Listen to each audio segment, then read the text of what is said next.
Hola jóvenes, bienvenidos, buenas tardes, ¿cómo se encuentran el día de hoy? Espero que muy bien. Con estas lluvias que hemos tenido por las tardes, pues está un poco complicado, pero les doy la bienvenida a nuestra clase del día de hoy. Vamos a ver el tema del día de hoy, que es el interés superior del menor en el derecho internacional, ¿ok? La clase pasada pudimos ver los sujetos del derecho internacional, no, eso fue la anterior. La pasada vimos los tratados internacionales, cómo es que se creaba un tratado internacional, pudimos ver las etapas de los tratados internacionales, cómo es que se va desarrollando y comentábamos que es similar a una iniciativa de ley aquí a nivel nacional. Todo el proceso que nosotros vemos en la creación, modificación de una ley, pues tiene sus propios espacios también, la creación de un tratado internacional, es decir, de una ley a nivel internacional. Entonces,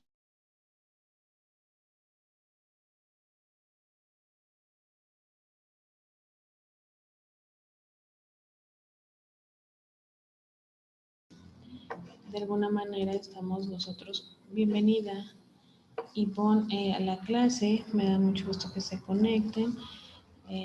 Vamos nosotros a reconocer de alguna manera la creación, cómo es que se llevan a cabo estos tratados internacionales, cómo se hacen y cuáles son las etapas, ¿ok?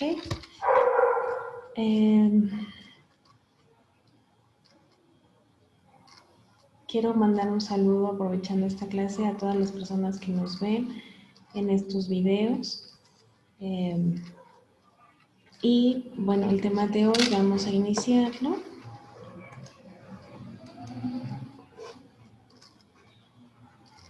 El derecho del menor y las medidas de protección. Nosotros veíamos que uno de los temas principales que se han tocado a lo largo ya de estos últimos años es el interés superior del menor conforme a las modificaciones que ha tenido la protección a los derechos humanos.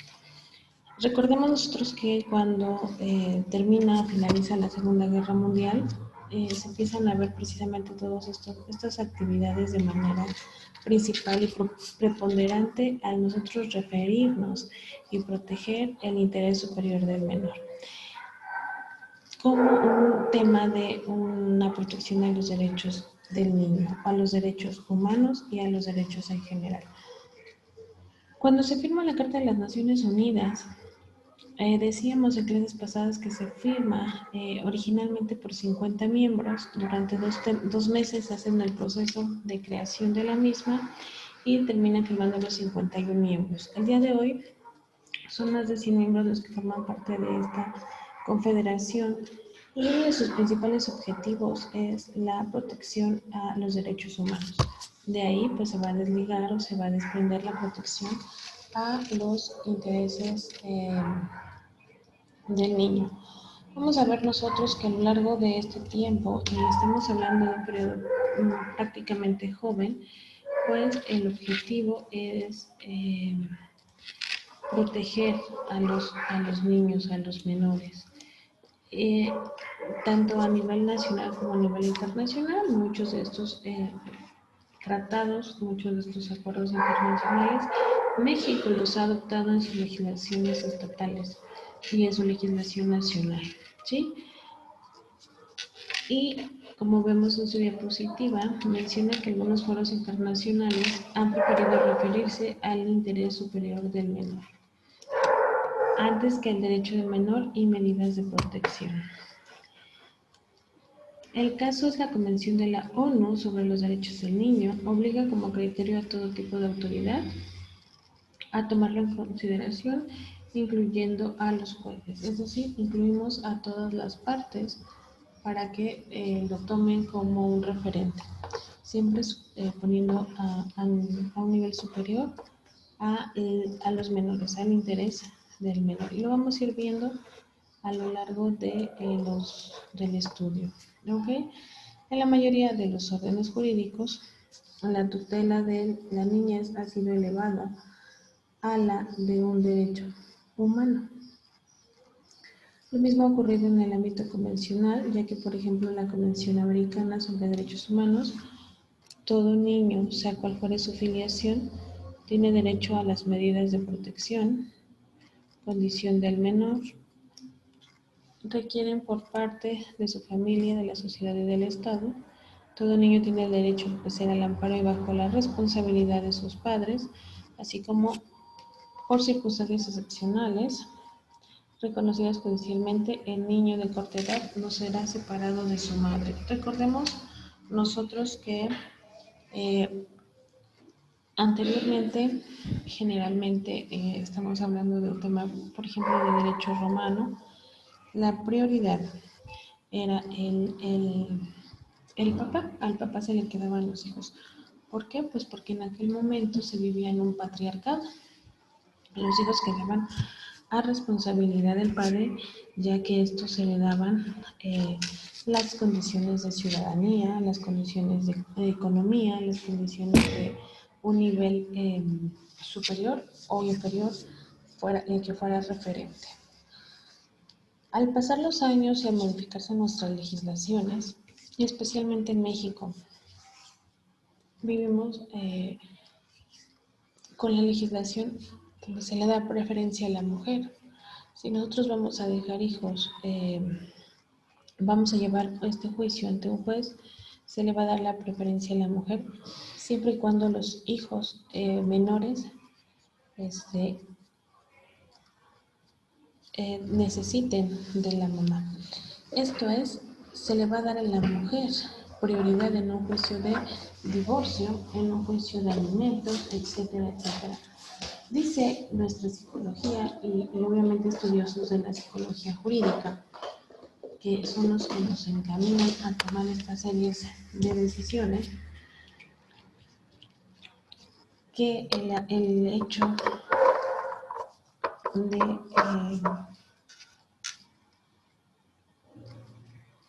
de que nosotros tengamos la cercanía a nuestra madre hace referente a que los niños sean más sanos, que tengan mayor desenvolvimiento por su seguridad, salvo prueba en contrario, es decir, salvo que se acredite que la madre es una mala influencia, se dedica a actos que afectan a los niños o su situación psicológica no le permite quedarse con los menores. En caso contrario, aunque no de manera rotunda, pero siempre se le va a dar prioridad a la mujer para tener a los niños.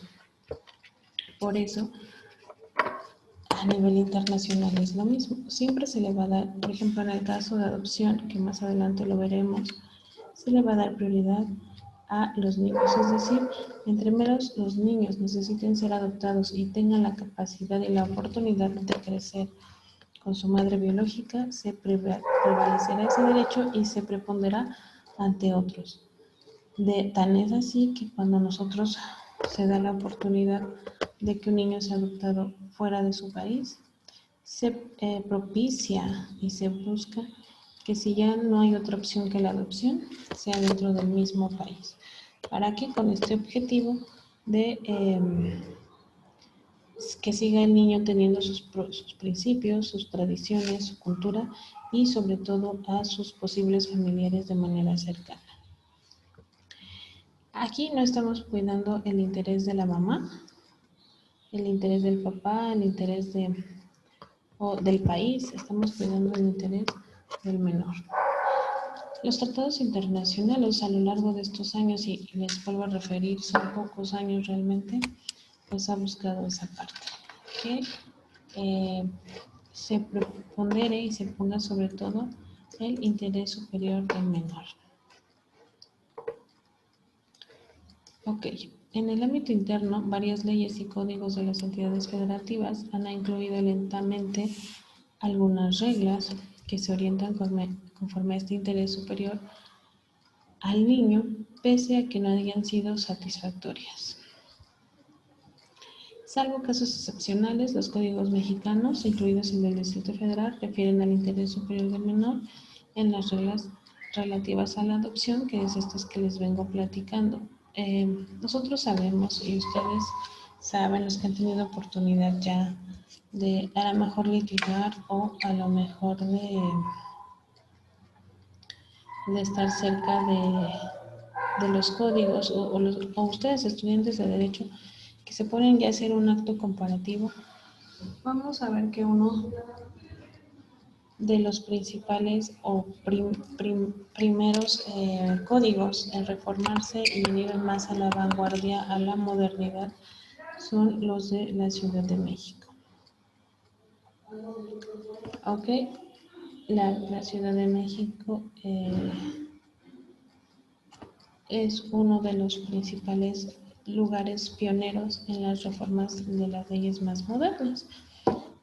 El Estado de México, aunque no muy desfasado, pero ahí va también, hay modificaciones en su legislación, casi similares a las del Distrito Federal. Si ustedes pudieran hacer un comparativo, un estudio de nuestra legislación, pues es un referente. Vamos prácticamente de la mano estudiando esas leyes, ¿ok?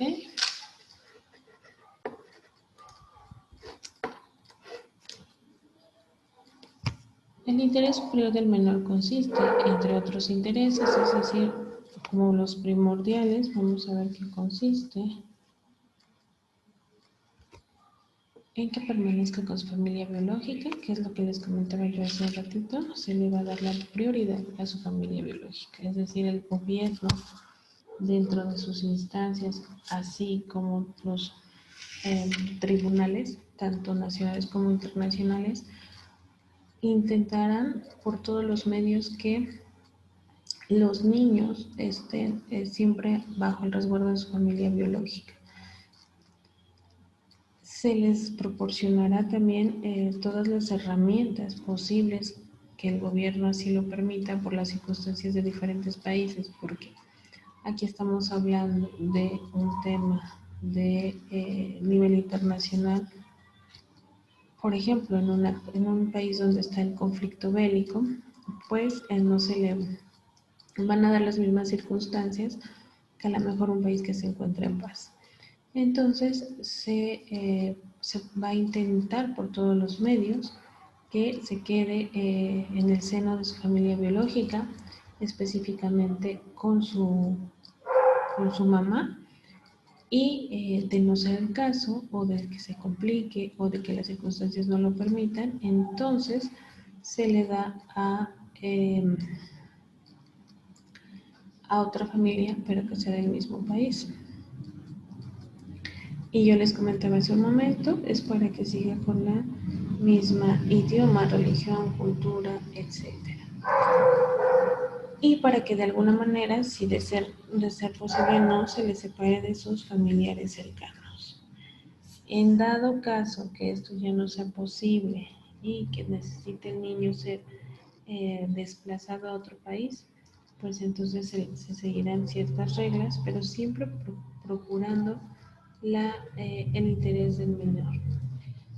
Yo les ponía un ejemplo.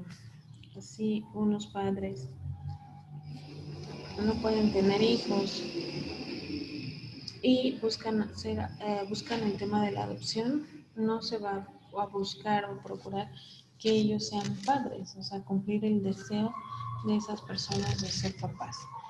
Se va a cumplir la protección de los menores de formar parte de un seno familiar. Se le va a dar siempre la prioridad a los menores. El interés que va sobre estar arriba de las situaciones, pues es el interés a los menores, no a los padres. No se le va a dejar que sean estos quienes cumplan o cubran la necesidad de ser padres, sino caso contrario, que los hijos cubran la necesidad de tener una familia, de ser proveídos con estudio, casa, habitación, comida, alimentos, pero sobre todo con afecto. Recordemos que el objetivo de la familia no nada más es dar o proveer, cosas económicas, sino también la protección y el afecto, la solidaridad hacia los miembros de la familia, originalmente en un matrimonio y posteriormente a los hijos, en este caso específicamente a los hijos o a los menores bajo la tutela o el resguardo de una persona adulta. Podría ser como un tema de adopción, que es el que estamos comentando en este momento. El interés del menor se determina con base en las creencias y culturas propias del país. Será diferente el interés superior del menor cuando se analice en un país musulmán o en un cristiano, con creencias menos polarizadas en favor del padre, como ocurre en México. Hace rato les mencionaba, no es lo mismo la historia que tenemos, los antecedentes que tenemos con los que se tienen en otros países. Y yo les decía, México es un país en el que se le da la prioridad casi en su totalidad a la mamá.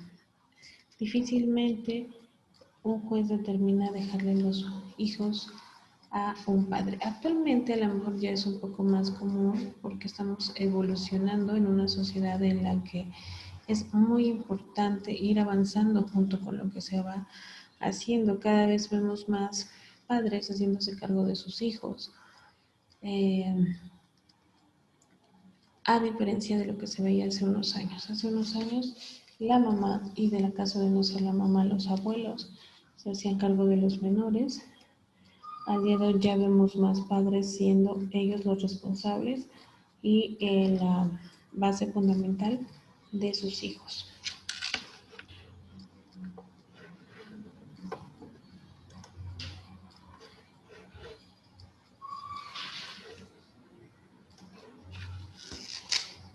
Esto podría ser que debido a factores culturales, dicho interés provoque respuestas contradictorias.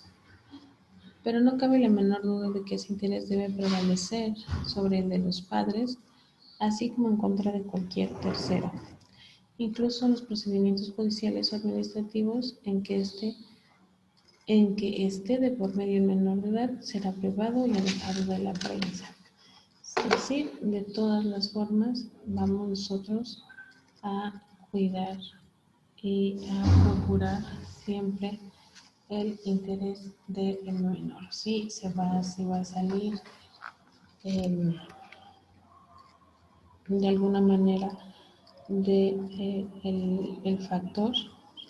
Lo que vamos a hacer es intentar y procurar que siempre el interés del menor sea el que prevalece. Ahora,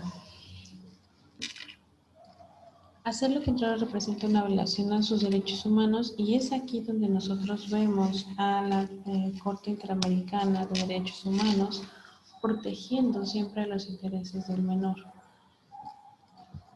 Así como se manifiesta en otros procedimientos donde siempre el interés que está protegiendo y promulgando es el interés de los derechos humanos de cualquier persona, también lo es el interés superior del menor. Es donde nosotros vamos a ver más a la Corte promulgándose a favor. Si de los derechos de una persona adulta se proclama, ante los derechos del menor, lo realiza muchísimo con más interés. Esta tendencia en favor de los derechos de los menores representa la adopción de una nueva actitud contemporánea. Por ejemplo, el ejercicio de la patria potestad era un derecho propio del progenitor sobre el hijo y como contrario tercero que se opusiera a este tipo de relación padre-hijo. En la antigüedad, el poder del padre era más acentuado, entonces prevalecía la institución del paterfamilias, tan supremo que desplazaba cualquier interés favorable del menor.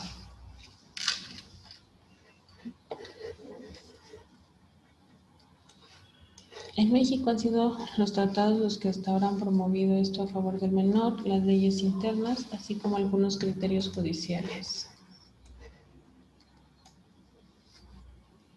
Los derechos del menor. Los principales derechos al amparo del favor del menor se han precisado a finales del siglo XX, es decir, estamos hablando relativamente de poquito tiempo. Las Naciones Unidas expidieron sobre los derechos del niño en 1989. Estamos hablando de menos de 35 años. En 1934, un poco antes, se da a conocer la Declaración de los Derechos del Niño, también conocida como la Declaración de Ginebra, por firmarse en este país. Acorde a esta, se debe aceptar al niño por encima de toda consideración de raza y nacionalidad, procurando su desarrollo. Además, prescribió que debe ser alimentado, el deficiente debe ser atendido, el desadaptado ayudado, el huérfano y el abandonado recogidos y ayudados. Es decir, deja todas las circunstancias específicas, protegiendo y procurando siempre el interés del menor, del hijo menor.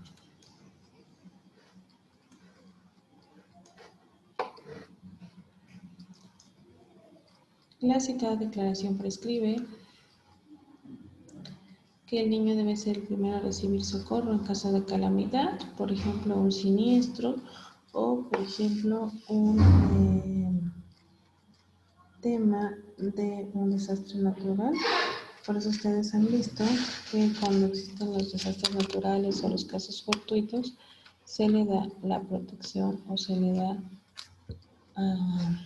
la prioridad a los menores, a los niños, después a las mujeres y finalmente a los hombres.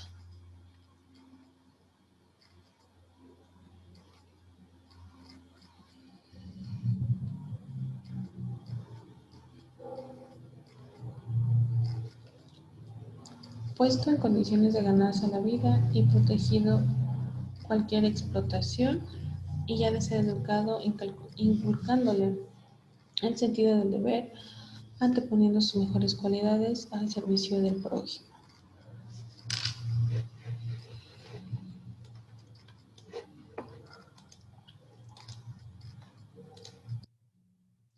Un cuarto de siglo después, en 1959, luego de constituirse la ONU, se combinó una nueva Declaración de los Derechos del Niño que superó la anterior, pues reiterando lo establecido en la previa, agregó el principio de no discriminación por motivos de raza, color, sexo, idioma, religión, el derecho de beneficios de seguridad social y el derecho al desarrollo de su personalidad, recibir educación gratuita, derecho al juego, etc.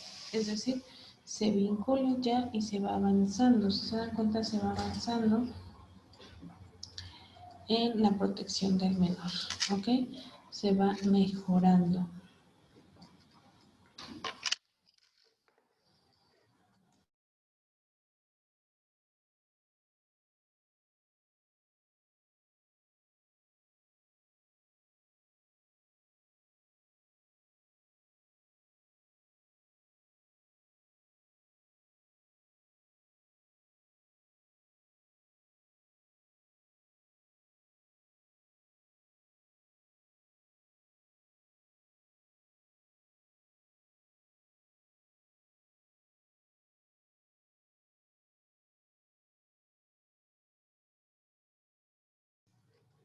Los derechos del menor. Vamos a ver que el comité ha señalado que el principio de interés superior tiene concepto triple, un derecho sustantivo, al ser consideración primordial, se debe evaluar y tener en cuenta el valor de distintos intereses para tomar una decisión sobre una cuestión debatida que afecta al niño, a la niña o a un grupo de niños o niñas.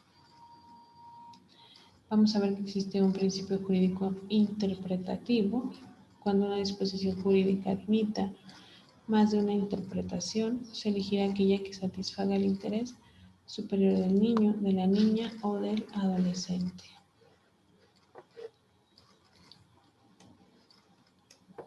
Y vamos a ver que tiene una norma de procedimiento, y esta es cuando se debe tomar una decisión que afecte a un niño, a una niña, a un adolescente o igual a un grupo de estos. Es necesario realizar una estimación de las posibles persecuciones, positivas o negativas, sobre su vida y explicar por qué se tomó esa decisión.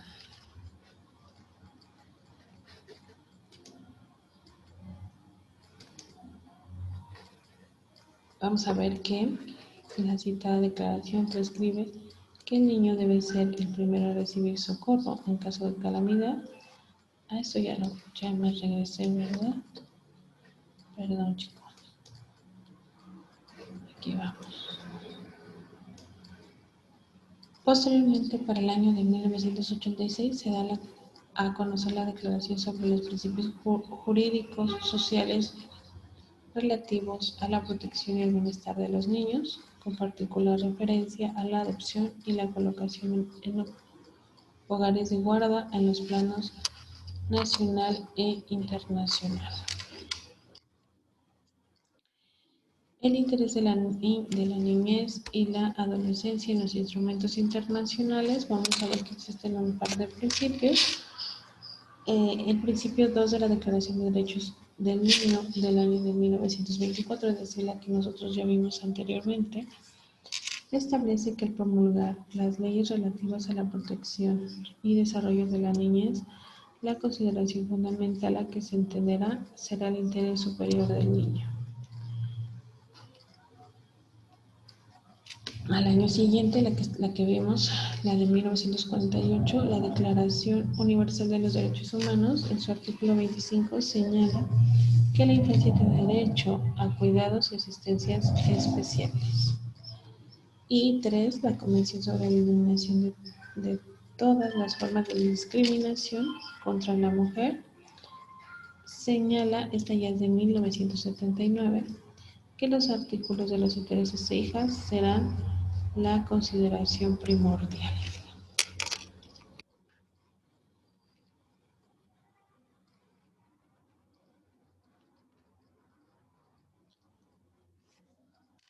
Más amplia que las anteriores, esta, la de 1986, se integra con 24 artículos, reiterando los derechos ya prescritos. En este nuevo convenio se adiciona un apartado relativo a la adopción de menores, contemplando la posibilidad de inmigrar y el mejor interés. México ratifica para el año de 1999 el interés superior de los niños, niñas y adolescentes en México. Y para el año 2011 incorpora el principio del interés superior de la niñez en el artículo 4 constitucional. Y vamos a ver qué dice. En todas las decisiones y actuaciones del Estado se velará y cumplirá con el principio de interés superior de la niñez, garantizando de manera plena sus derechos. Los niños y las niñas tienen derecho a la satisfacción de sus necesidades de alimentación, salud, educación y sano esparcimiento para su desarrollo integral. Este principio deberá guiar el diseño, ejecución, seguimiento y evaluación de las políticas públicas dirigidas a la niñez. La Ley General de los Derechos de Niñas, Niños y Adolescentes, cuyas siglas son LGDNNA, reconoce su carácter de titulares de derechos. Los artículos 2, párrafo segundo y tercero, 17 y 18 prevén que el interés superior de la niñez deberá ser considerado de manera primordial. Por su parte, la Suprema Corte de Justicia de la Nación ha emitido diversas jurisprudencias relativas a este principio, entre las cuales se destacan las registradas con el número 200, con el número 1110 y la tesis número 8546.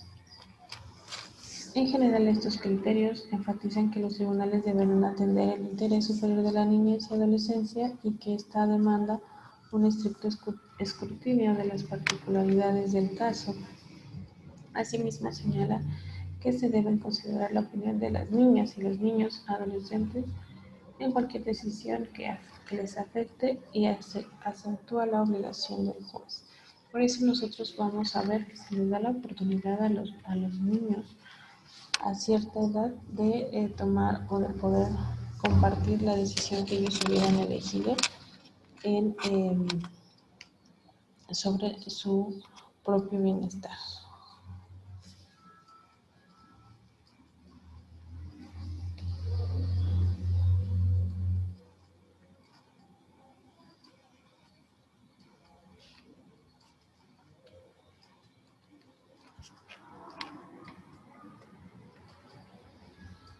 Se examinan las circunstancias específicas de cada asunto para poder llegar a una solución estable, justa y equitativa, especialmente para los menores, niña, niño y o adolescente.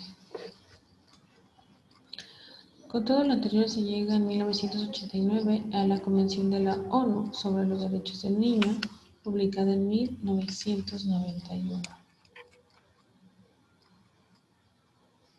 En un principio de la Convención sobre los Derechos del Niño, cuya aplicación busca la mayor satisfacción de todas y cada una de las necesidades de niñas, niños y adolescentes, su aplicación exige adoptar un enfoque basado en derechos que permita garantizar el respeto y protección a su dignidad e integridad física, psicológica, moral y espiritual.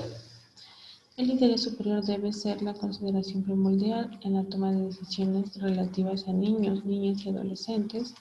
Por tanto, se debe conceder más importancia a lo que sea mejor para el niño. Las niñas, niños y adolescentes están en proceso de formación y desarrollo por sus características particulares. Dependen de las personas responsables de su cuidado para la realización de sus derechos. Sin embargo, esta circunstancia puede llegar a limitar sus posibilidades de defender sus intereses. Todos los órganos jurisdiccionales, autoridades administrativas y órganos legislativos federal y local tienen la obligación de tomar en cuenta al interés superior y, como consecuencia primordial, y promover, respetar y garantizar los derechos de los menores de conformidad con estos principios internacionales emitidos por la Corte de Derechos Humanos.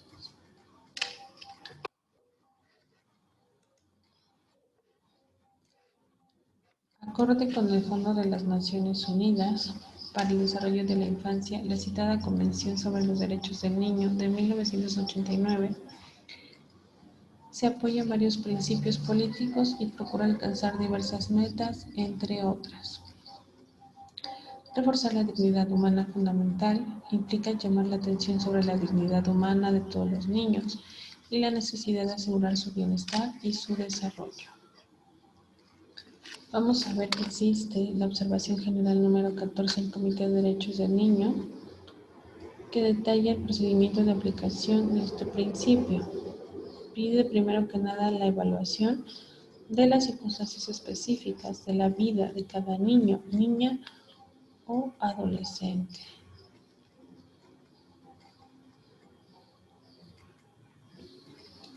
Para observar en qué medida tienen acceso al goce y ejercicio de sus derechos, habrá de efectuarse a la luz de los principios de la Comisión de Derechos del Niño, derecho a la no discriminación, a la vida, a la supervivencia, al desarrollo y a ser escuchados.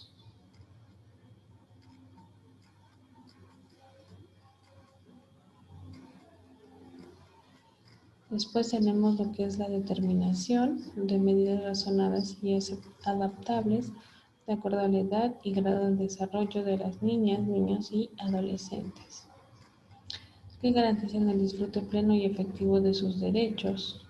La evaluación y determinación de los intereses superiores deberán efectuarse bajo ciertos parámetros cuando la aceptación declare la necesidad de la protección y análisis de los resultados del procedimiento apropiado.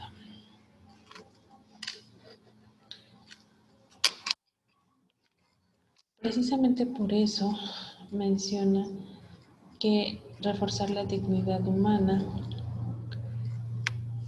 fundamental implica llamar la atención sobre la dignidad humana de todos los niños y la necesidad de asegurar su bienestar y su desarrollo.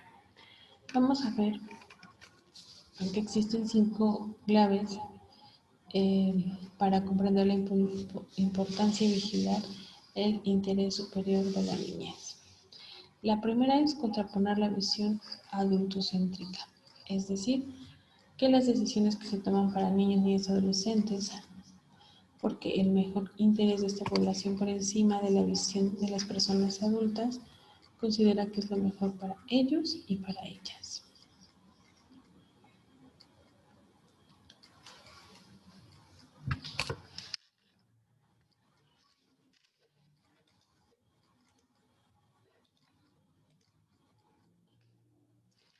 Segundo, en un parámetro para que las personas encargadas de tomar decisiones públicas o en el ámbito privado dirijan su labor y acciones observando en primera instancia el impacto que tendrían las medidas adoptadas en todos los ámbitos de su vida. 3. Obliga a los gobiernos de los 3 niveles, federal, estatal, municipal, a los poderes legislativos, judicial y a los órganos internacionales adopten las medidas para la asignación o reorientación de recursos económicos, materiales y suficientes para hacer plenamente efectivo este derecho. 4. Dispone que en casos donde esté de por medio el bienestar físico y emocional de las niñas, niños o adolescentes, se tomará la decisión que mejor convenga para proteger su desarrollo integral. Dispone que en casos donde esté de por medio el bienestar físico, emocional y de niñas y de niños y adolescentes, se tomará la decisión que mejor convenga para proteger y garantizar su desarrollo integral. Y finalmente, dispone que en caso donde de por medio del bienestar físico y emocional de los niños, niñas y adolescentes, se tomará la decisión que mejor convenga, reafirmando a los niños, niñas y adolescentes como titulares de derechos y en todos sus derechos sean plenamente garantizados a lo largo de su niñez y en todos los aspectos de su vida.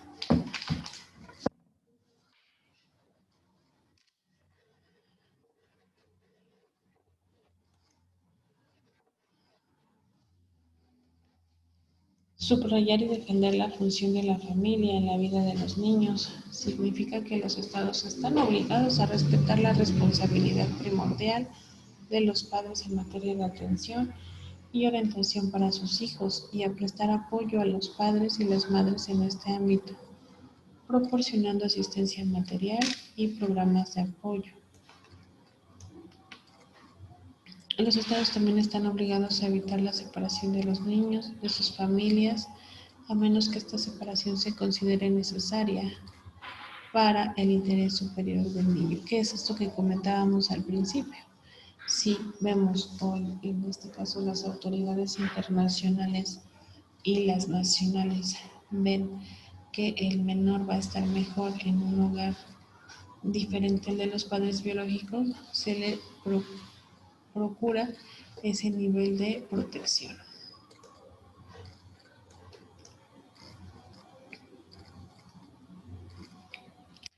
Fomentar el respeto de la infancia, pero no a costa de los derechos humanos o de las responsabilidades de otros.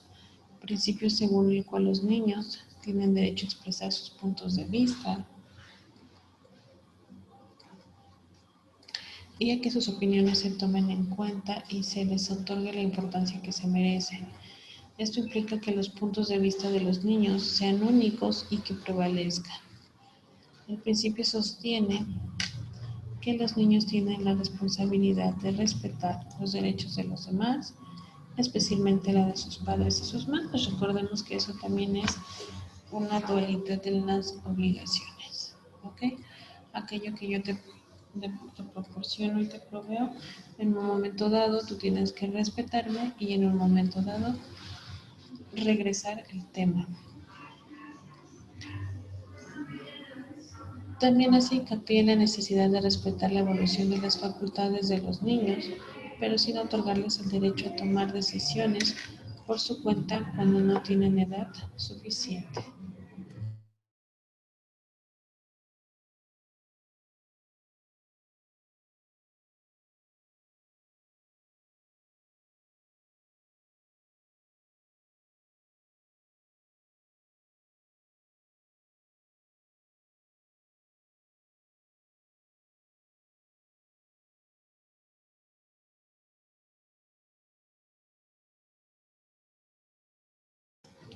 Apoyar el principio de no discriminación, principio que se incorpora en todos los instrumentos básicos de los derechos humanos. Al efecto, la Convención impone a los Estados la obligación de establecer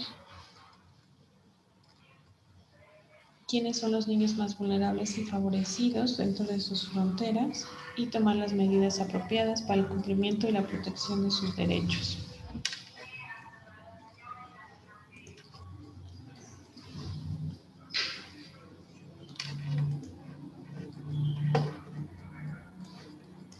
Establecer obligaciones claras, es decir, los estados tienen que armonizar su sistema jurídico interno con las provisiones del tratado, a menos que la regulación ofrezca una protección superior.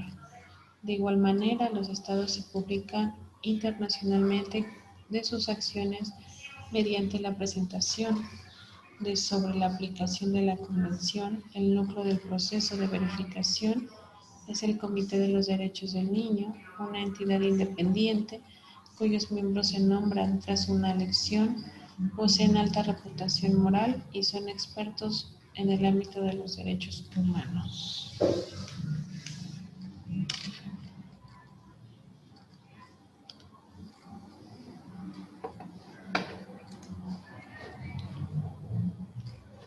¿Cómo se advierte la Convención de la ONU sobre los Derechos del Niño?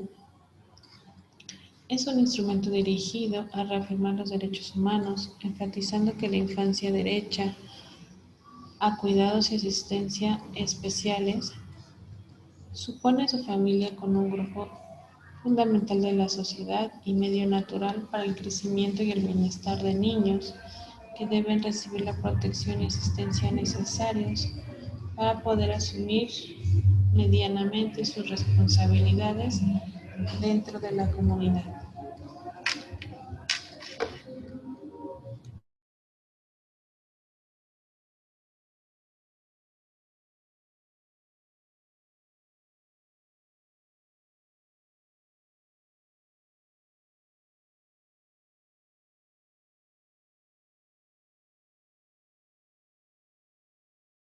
A la vez para el armonioso desarrollo de su responsabilidad, de su personalidad, el niño debe crecer en el seno de una personalidad, en un ambiente de felicidad, de amor y comprensión, pues lo que comentábamos, no solo es el efecto de dar los alimentos de materia económica, sino también esta solidaridad emocional que forman parte del crecimiento adecuado de un menor para que esté preparado para su vida independiente en sociedad.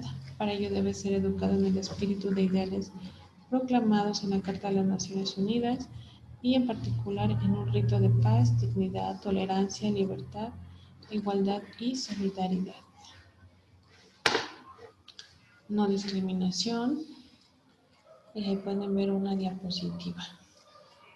¿Okay? De todo esto que se hace al principio de del interés, de todas estas modificaciones de derecho que se crean. Y bueno, jóvenes, hasta aquí le vamos a dejar. Nos vemos el día, más bien la siguiente semana y cualquier cosa quedo como siempre a sus órdenes. Gracias por acompañarnos y buenas tardes.